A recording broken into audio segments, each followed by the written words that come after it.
So today we'll be taking up the new topic that is like the role bonding. Initially, we'll take talk about the role bonding. This is primarily used for maybe say the cladding purpose or joining thin sheets with plates like that. Okay.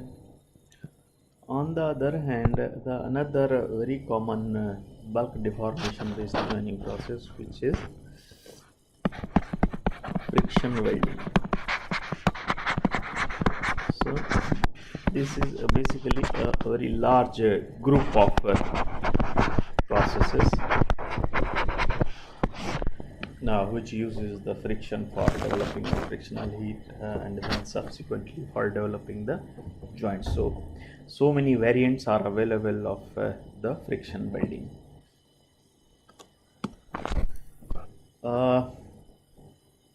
Starting with the roll bonding.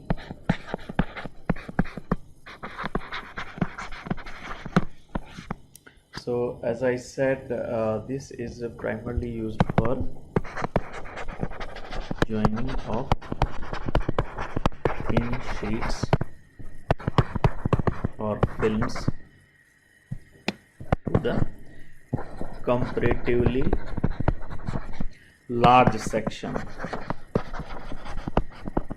or even thin section components. So you can have very thick plate and very thin layer of another metal is deposited to develop the cladding and the films. A very common example is like mild steel and copper, or mild steel is subjected to the cladding using the austenitic stainless steel. These are the very common examples of the cladding where the roll bonding can be applied. Apart from these simple applications of developing the clad layer, these are also the roll bonding is also used for developing the laminated composite layer, composite material you can say. So that in that case it is termed as accumulative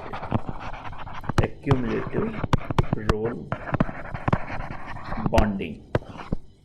Okay, so the different layers either of the same metal or the different materials are brought in and then they are rolled in order to get the properties of the system which is not offered by the materials independently, the typical characteristics of the composite material. Okay, so let us see the few details of this. Since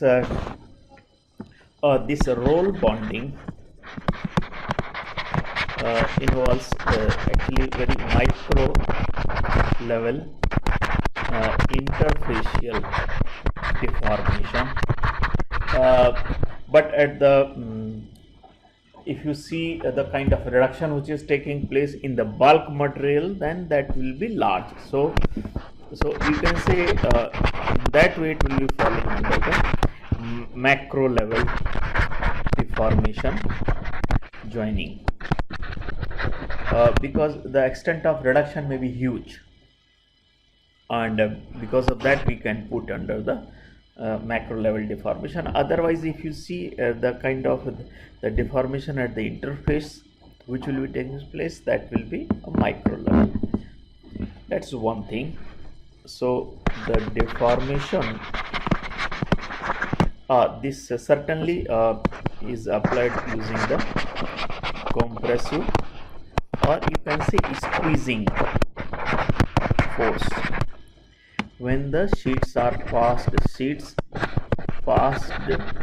through the rollers.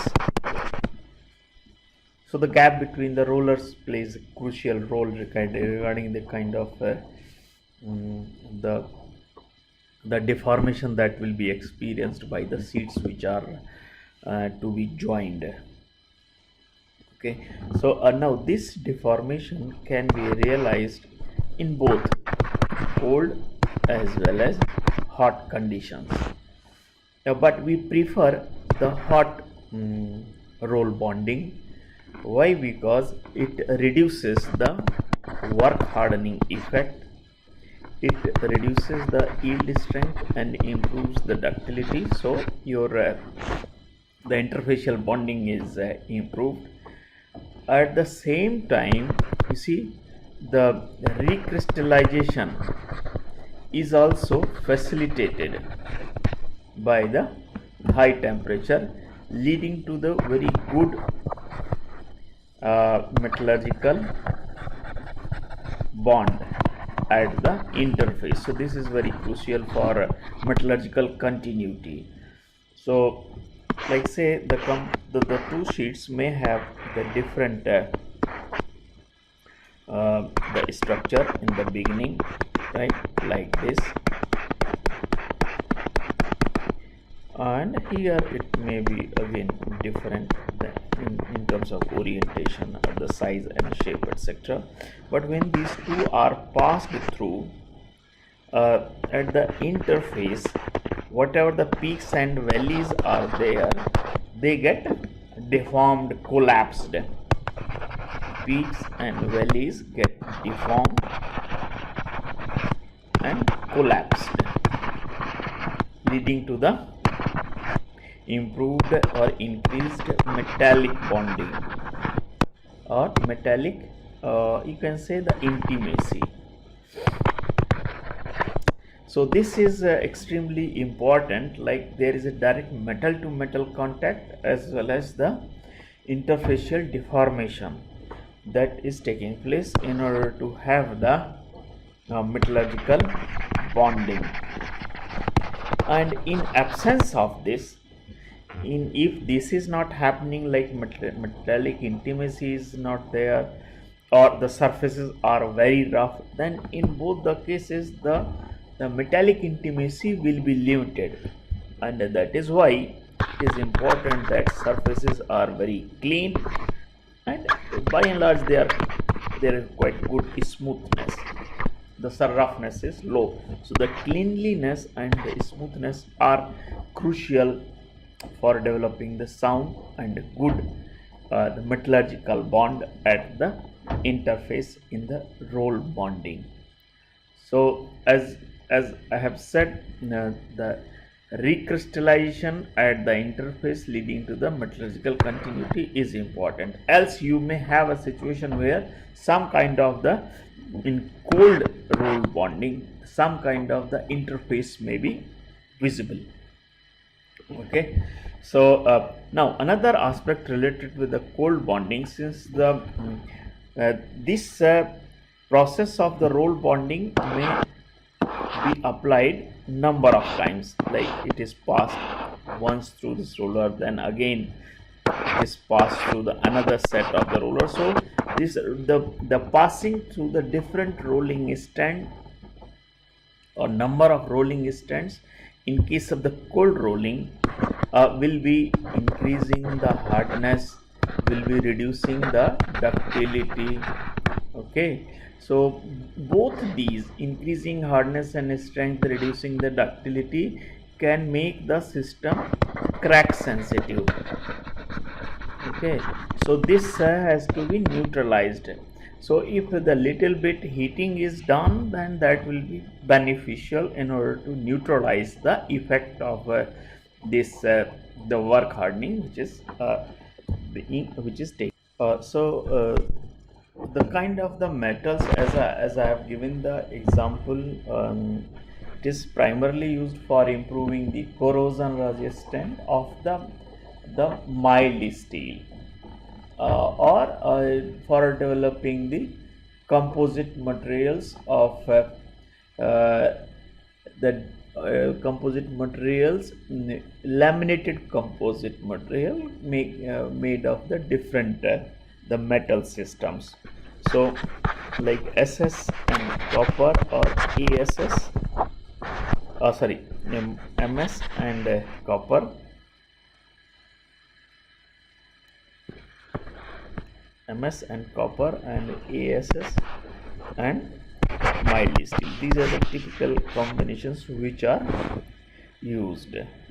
This is the schematic of the roll bonding. So you can see the two metals to be joined using the roll bonding, metal A and metal B.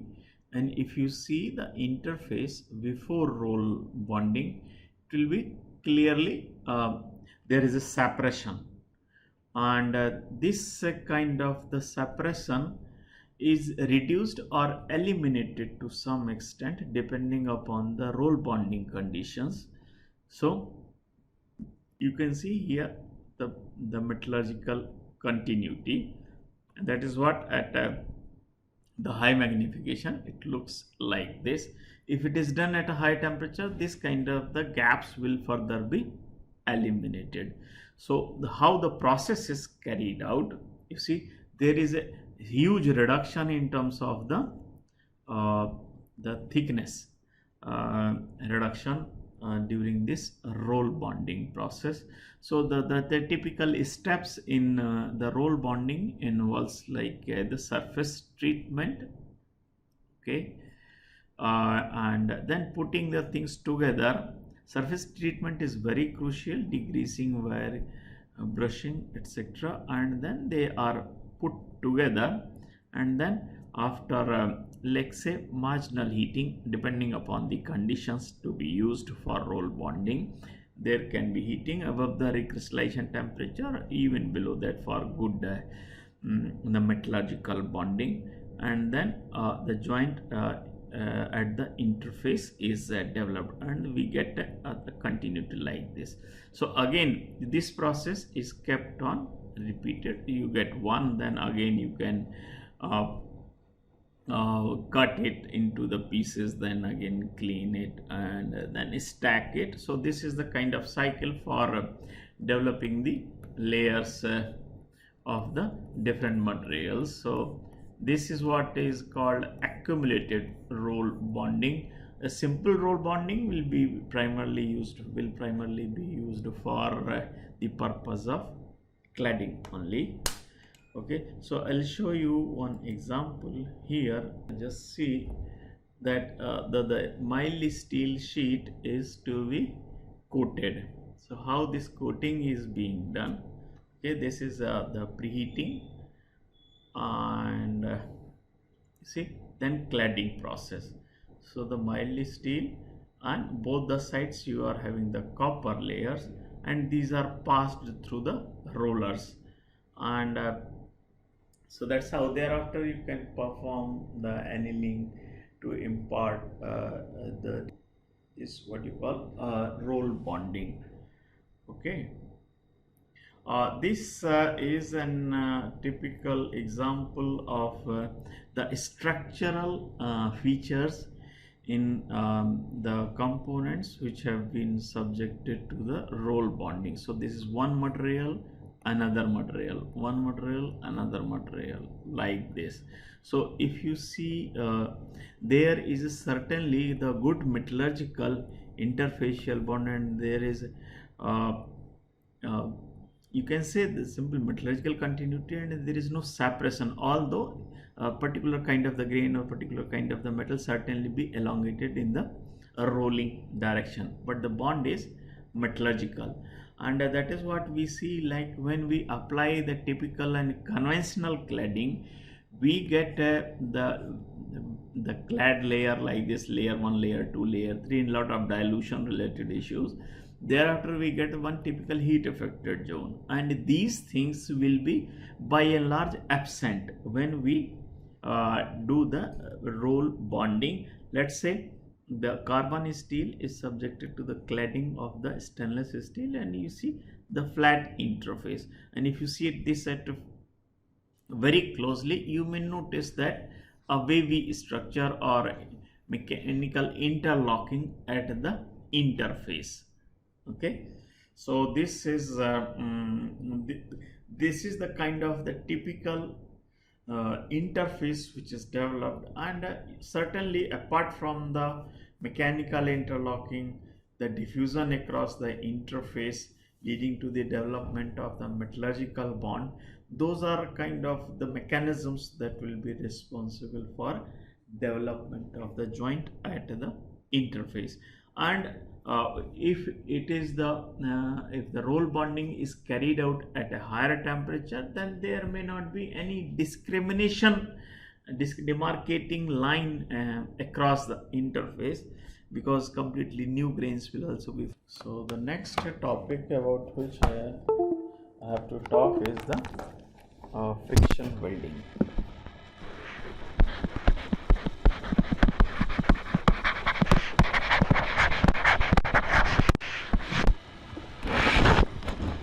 The friction welding was developed around the 1960 in USA. Okay, and this process primarily belongs to this represents friction welding basically represents a group of welding, or you can say joining processes, which use the friction as a primary source of heat generation. Friction for heat generation. Conversely, we can say the mechanical energy in this process is converted into the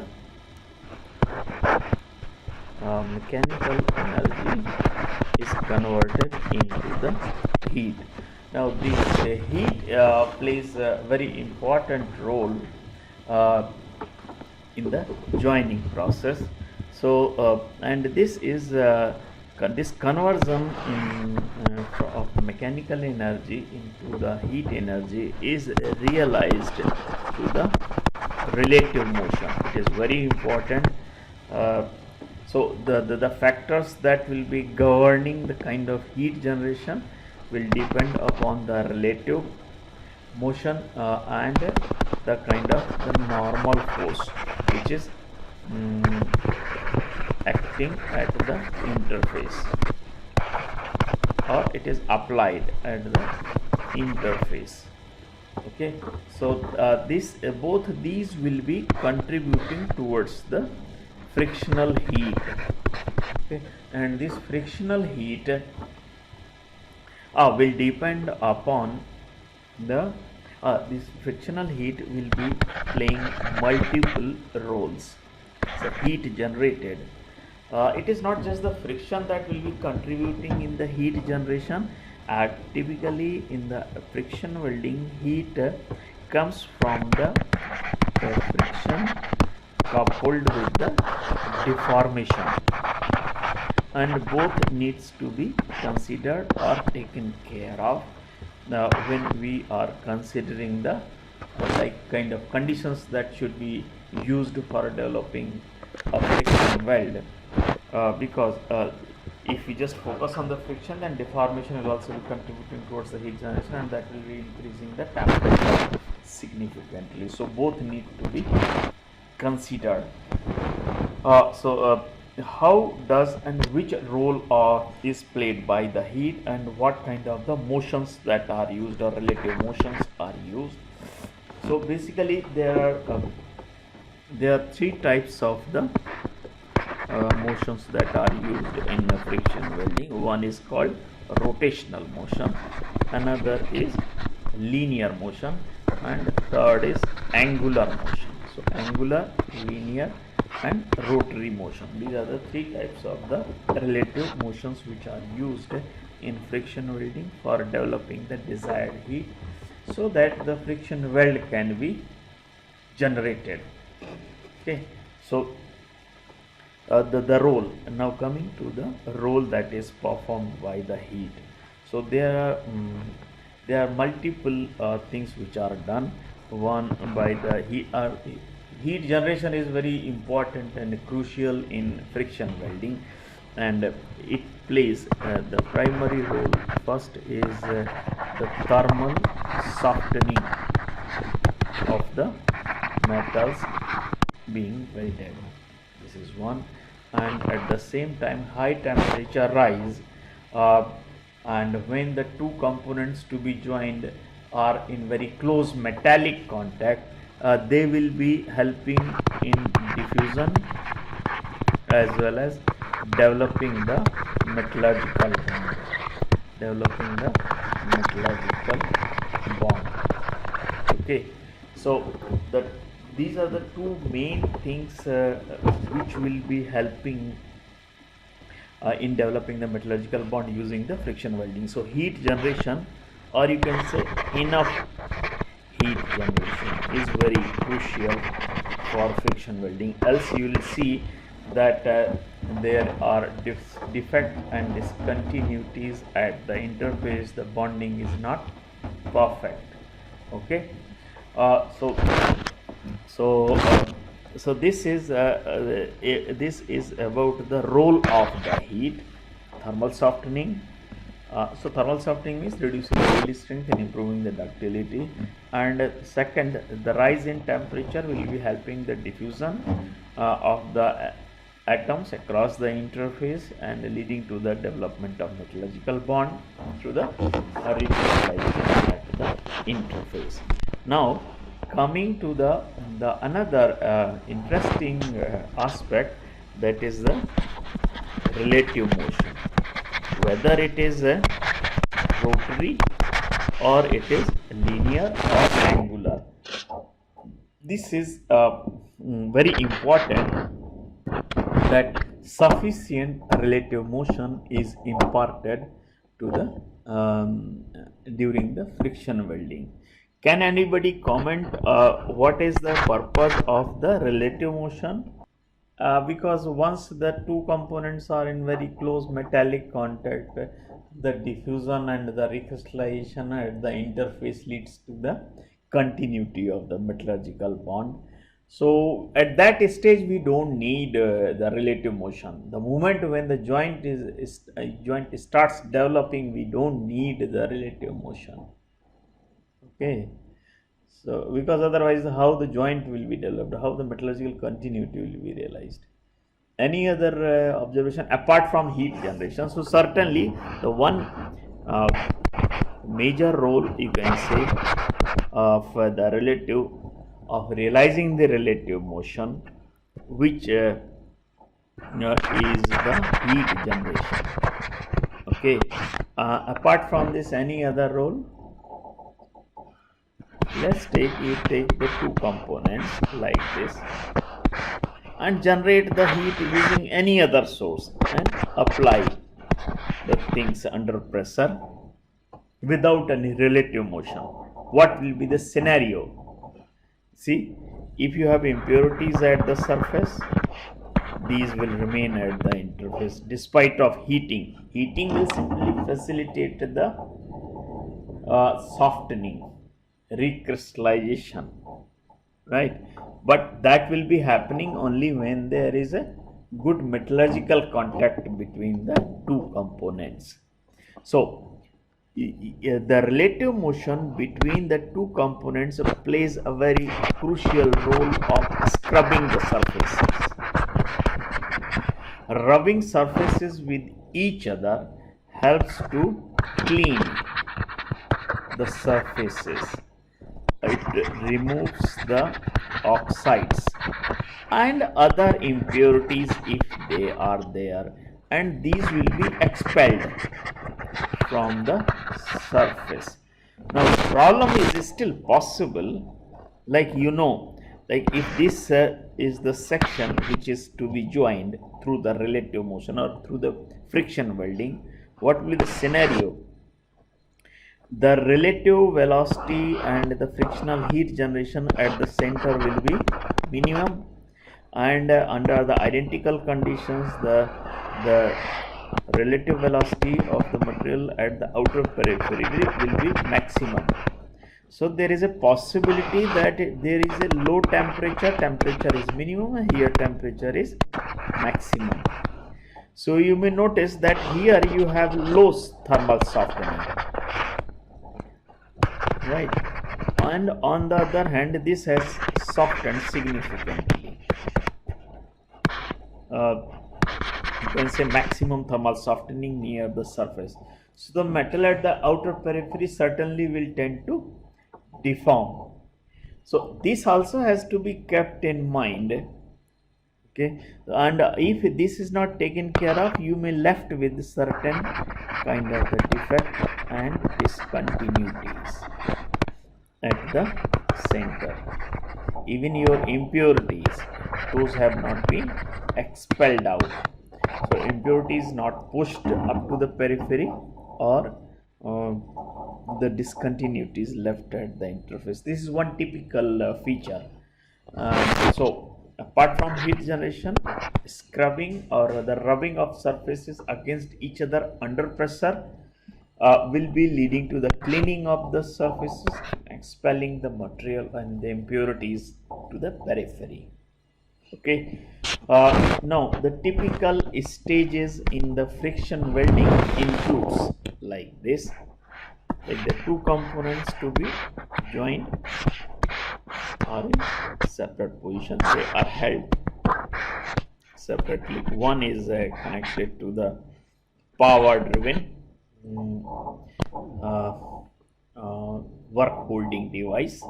So you can say one is fixed and another is rotated or moved. You can say another is moved. So whether it is rotary motion or the linear motion.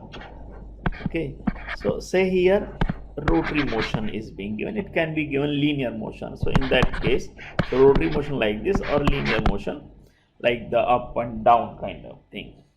Okay, and then this is the stage 1, where the two components are held together firmly, in their own work holding devices and properly aligned with each other.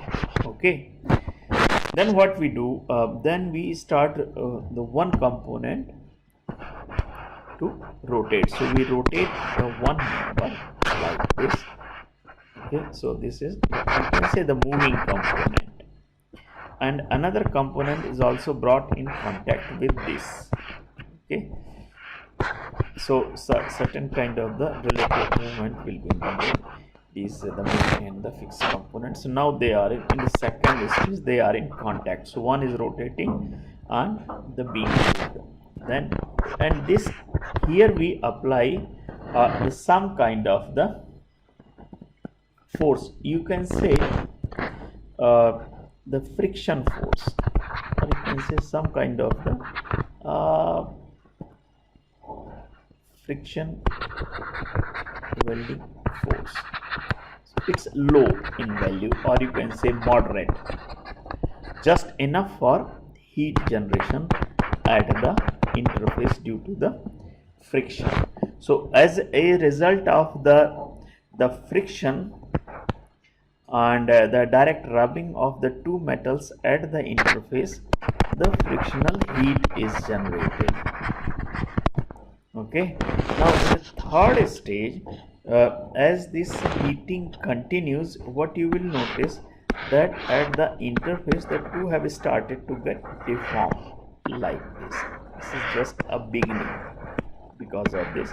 So this is the situation where all your surfacial impurities have started to get pushed out. Okay, so impurities and the oxides are getting removed, and the high increase in temperature will further help in cleaning in this process.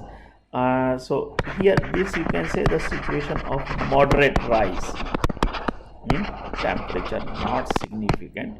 Still the components are rotated and there is normal force. You can say the friction force for generating the friction lead. This is allowed to continue for a while. So little, like say, the deformation at the interface in stage 3. Okay, when you find that the sufficient temperature has been attained, this will be dependent on the metal which is being joined, especially the weak metal which is being joined with the another metal. So because the sufficient temperature will be determining the kind of thermal softening which is being realized, and once we reach the desired, you can say, temperature, which can be say 800 or 1000 depending upon the kind of the metal which is to be joined. So once this is reached, what we do, let's say the component, we apply another level of the major force. This is called forging force. So earlier we applied frictional force just to develop sufficient frictional heat, and then we apply the forging force. So when the forging force is applied in thermally softened metal at the interface, it causes huge the interfacial deformation. Okay, and at this stage your all metallurgical bond is developed, so both the components will be getting deformed like this. All these need to be removed. Okay, so if you see here, the extent of upsetting which is taking place, that is one upsetting or reduction in length of the component which is taking place, that is the one aspect related with this. So this fourth stage, you can call it as upsetting stage or forging stage of development of the joint. So initially just rotating the two components apart, second frictional heat generation, third cleaning of the interface with a moderate rise in temperature, and when the sufficient temperature rise is achieved, forging force is applied in order to have the desired offsetting and achieve the joint. Okay, so this these are about the 4 stages. Now if we talk about the way by which the heat and the friction and the upsetting means reduction in length and increase in diameter, which is taking place as a function of time during the friction welding. If you want to see this, then frictional heat initially, obviously initially with the rotation, there will be rise in temperature. Since the pressure is forging force is frictional force is constant, rotational speed is constant. So what we do, this is how it is done, the frictional heating. Okay, this is the frictional heating.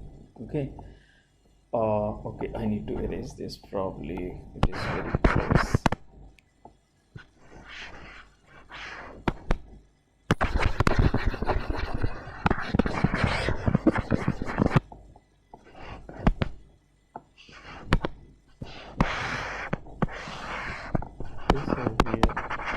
And this side will have the number of aspects like heat generation, then force being applied, and then you can say the displacement or upsetting. Okay, so both are a similar kind of thing. So initially for a given axial friction force, given rotational speed or given relative motion, the temperature, the desired heat, you can say heat generation will be increasing with the time, and then you will achieve the stage where the heat will be generated at certain rate, and this will be continued for a while. until there is a sufficient rise in temperature at the interface. So that's the frictional heating. Okay, this is one. And then gradually what we do, then here you can say we apply frictional force like this, and it will be continued like this. Okay, so this is the extent up to which heating continued. So this is the frictional force which was applied, or the force the force applied for frictional heating. So it is quite low if you see. Thereafter, once the sufficient temperature has been achieved to the frictional heat generation, see, this is the frictional heat generation, sufficient temperature has been achieved, we increase the force significantly like this. Okay, so this you can say as a forging force. So here the force is increased, and then we try to achieve the forging force, and then it is certainly it is dropped suddenly after once the joint is realized. And what you will notice, when the heat generation is very low, initially there is no upsetting, so the upsetting is extremely limited, but gradually upsetting will be increasing with the continuous rubbing at the interface, and some kind of expulsion of the material, as well as removal of the impurities, little upsetting, not much.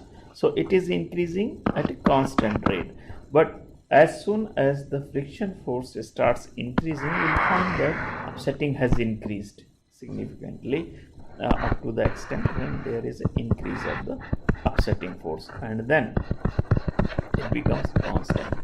So this magnitude where from, you see, yeah, so you can say after this, whatever is the change in the dimensions, that you can say as a upsetting, displacement or upsetting magnitude. Okay, so this initial stage there is no major reduction in the length, but on the application of the forging force, the upsetting increases significantly, and then it becomes constant. During this stage only of the forging action, the joint is developed. Okay, so so this is what you can say, the three aspects: the heat generation, friction force variation, and the upsetting. Friction, heat generation during, so this is the initial, this is the stage, you can say 1, this is the stage 2 and 3, you can say mix of 2, and this is stage 4, when the when there is a the forging is taking place. So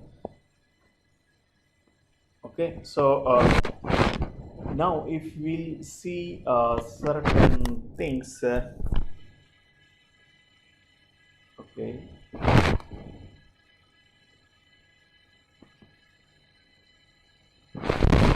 as far as the different variants are concerned of the friction welding,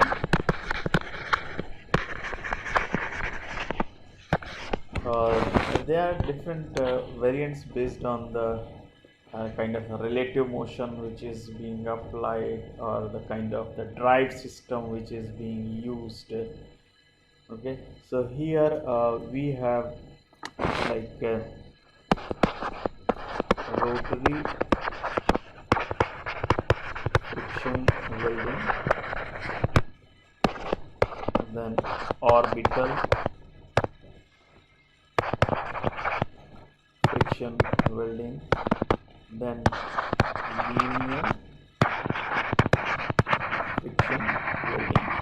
This classification is based on the relative motion between the members to be done.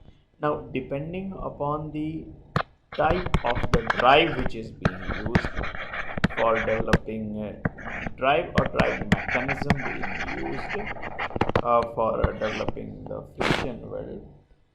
There are two variants. One is called the direct drive and another is called inertia drive. Friction welding. So we will be talking about both about all these aspects. Okay, so starting with the direct drive system, the rotary and orbital, I will use the PPT just to have the better clarity of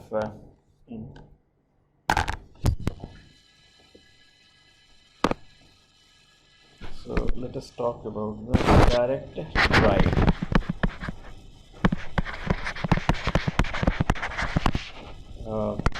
Friction welding. So in case of the directed drive friction welding, you see this is the same what I have just described. There is a moving component and this is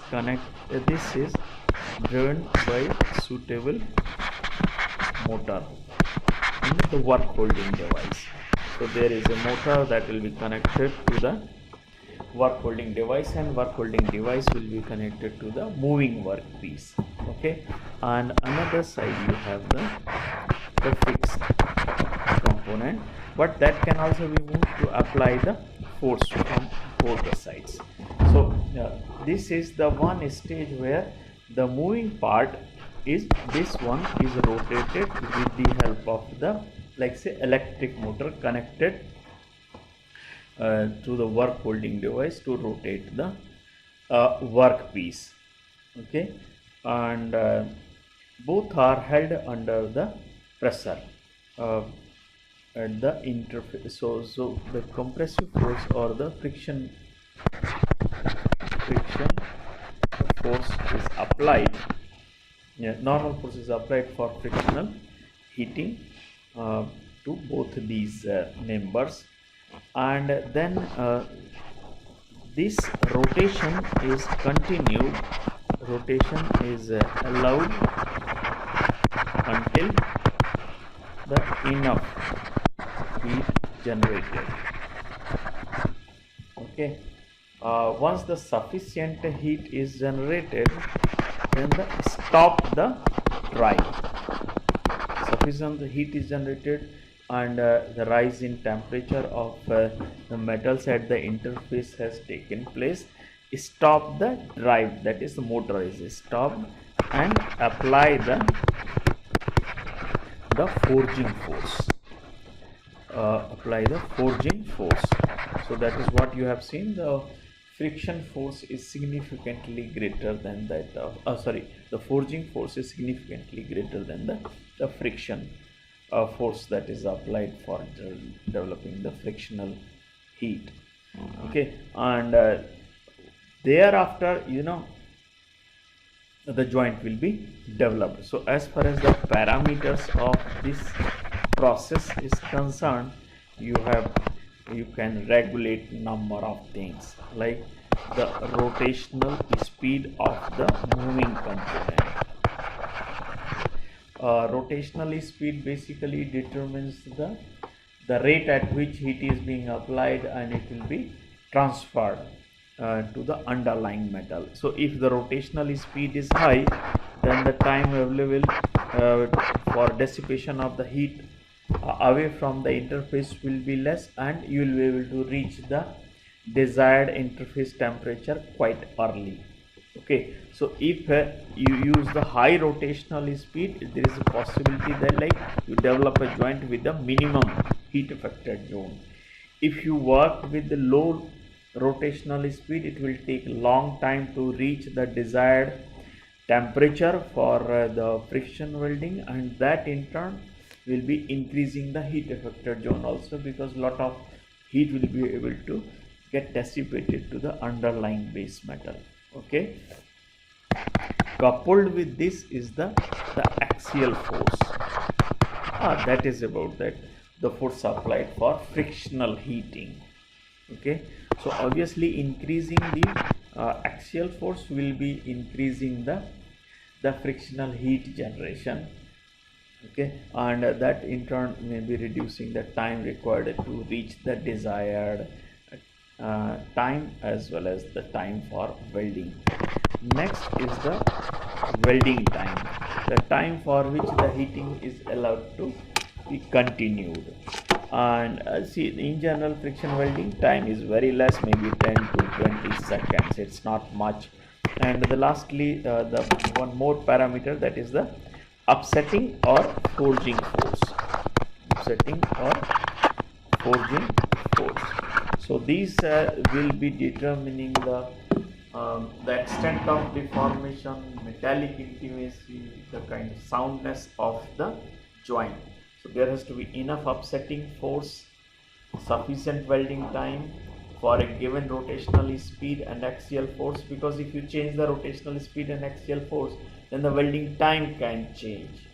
Axial force also has to be enough so that there is sufficient frictional heat generation in less time, as well as sufficient frictional rotational speed. So if you see the rotational speed, axial force,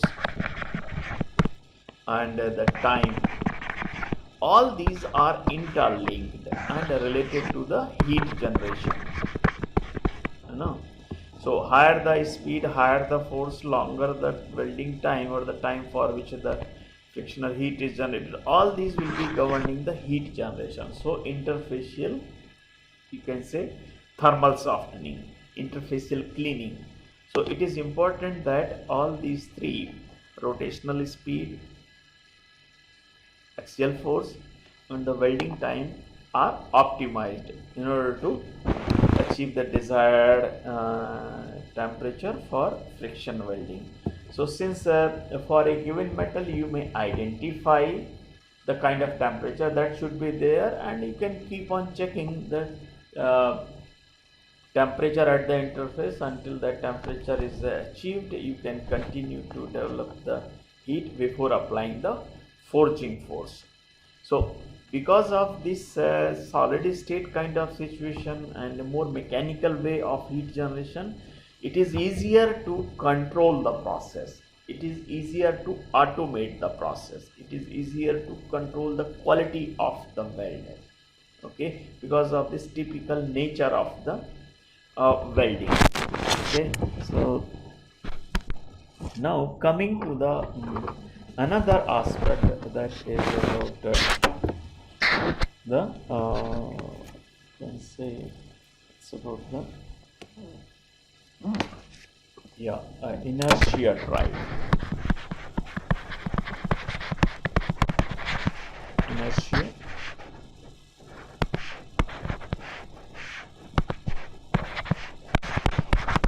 drive friction welding.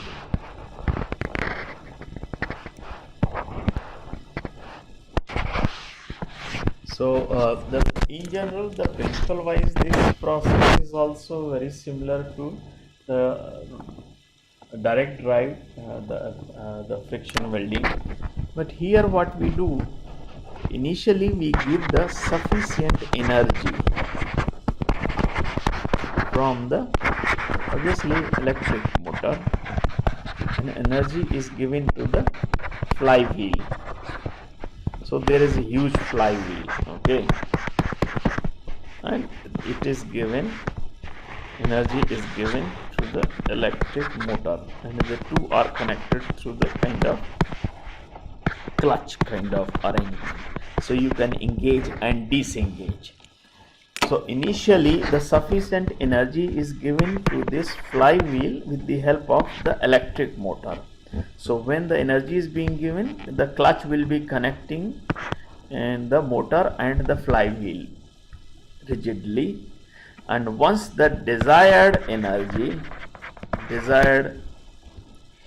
inertia has been achieved, or energy has been imparted, energy delivered to the flywheel, what we do, we disengage this. Okay, we disengage the workpiece. Now another end of the flywheel will be connected to the moving workpiece. So this is moving workpiece. Okay, then there is a fixed workpiece. Obviously rest of the things are same. So what we are doing here, once the sufficient energy has been imparted, then the clutch is disengaged. Sufficient energy is imparted to the flywheel. Clutch will be disengaging the electric motor from the flywheel, and this wheel has been rotating the workpiece, also the moving workpiece. So rotatory movement is given to the moving workpiece with the help of the flywheel. Once it is disengaged, then what we do, we apply the friction force, or the can say the axial force. So there is a frictional heat generation. Okay, and the frictional heat generation, once the desired temperature is achieved, you apply the forging force. So here you see, you need to apply sufficient amount of the energy. You need to deliver the sufficient amount of the energy to the flywheel, so that it can not just generate the frictional heat enough to cause or to develop the friction weld, but subsequently when the forging force is applied, you see, the energy will be consumed gradually in the process. Energy of the flywheel will be consumed gradually during the this friction welding, and the moment your joint is developed after the application of the forging force and upsetting, the flywheel will be coming down to the standstill. So the flywheel will be stopped automatically at the end when the joint is developed. So you have to make sure that sufficient energy is delivered to the flywheel, and then that is subsequently transferred to the moving workpiece, which in turn helps in generating the enough frictional heat. Okay, so at the end of the welding, flywheel will automatically be stopping.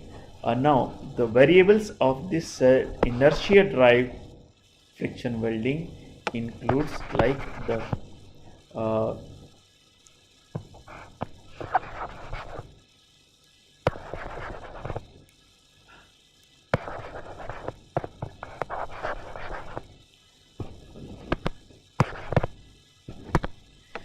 this includes the flywheel inertia. This is one, and the second, the RPM of the flywheel. Okay, third, the axial force being applied for developing the frictional heat, and finally the upsetting or forging force applied for developing the friction weld. So the only you can say the main difference here is in terms of the flywheel inertia, and RPM, axial force, and other things are same as what we have taught earlier. Okay, now coming to the important variables of the friction welding process, which are very crucial, important variables of the friction welding process. This includes the relative speed or relative velocity, and axial force, then the kind of interface temperature realized, interface temperature achieved, and certainly your thermal softening behavior. Thermal softening behavior of the material is also crucial. Few get softened to a great extent than others, so the metal is not getting softened easily, then you may find that there is no upsetting or there is no sound joint which is being developed. And apart from this, it is also important to see like what is the surface condition with regard to the like say the presence of oxides, the grease, or any kind of the film or impurity. So if these are there, then there will be, these need to be taken care of. These will be removed although during the process of the FSW. So thermal soft heating, interfacial temperature, these two will be determining the soundness and metallurgical continuity of the joint, and that in turn will depend upon the rotational relative speed and the axial force, as well as the lastly upsetting force